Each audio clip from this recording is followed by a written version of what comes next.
Welcome করি তানির ওয়ার্ল্ডে। তো আজকে সকাল সকাল আমি বই গেলাম ছেলের স্কুলে পাঠাইয়া চা আর এস বিস্কুট নিয়ে, যেটা আমরা কুকিজ বিস্কুট কই, খুব ভাল লাগে খাইতে চা দিয়া। তো হে স্কুলে যাইবার আগে সময় পাই না, কারণ এই সব কাজ থাকে, তারে রেডি করান টিফিন দেওয়া। এরপরে আমি মাঝখানের আর ক্লিপগুলো নেওয়া হইছে না, সব কাজটা শেষ করছি আমি তাড়াতাড়ি করিয়া, যাতে হে আওয়ার পরে হেরে আমি টাইম দিতে পারি। তো এরপরে আমি রেডি হইয়া আমি যাইরাম গিয়া তারে আনতে যাওয়ার আগে আমি সব কাজ মোটামুটি শেষ করিলাই। তারপরে ঠাকুর প্রণাম করিয়া বাইরে গেছি, বাইরে আমি যাইরাম তারে আনাত স্কুলে।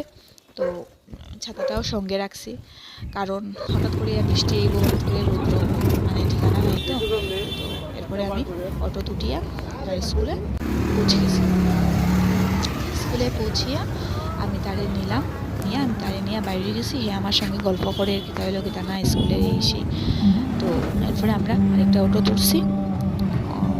অটোটা তো কালির গান চলাতেছিল না, এত ভালো লাগছে। আমি তো কালির গান শুনলে পাগল হয়ে যাই, এত ভালো লাগে আর কি। তারপরে দেখুন আমার শিববাড়ির রাস্তা, পপুলার রাস্তা। তারপরে আমরা বাসা তাই গেলাম। বাসা তাইয়া হে তার ঠাম্মার সাথে দেখুন কীরকম মজা করে।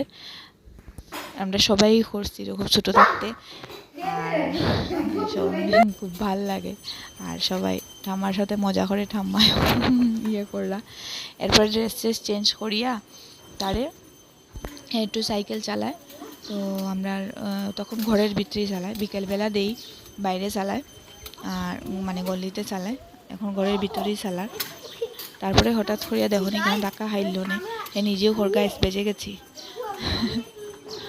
তো ভাল লাগে আর কি, বাচ্চারা কত সময় ঘরও বইব, একটু তো তারারও একটু খেলাধুলা লাগে না।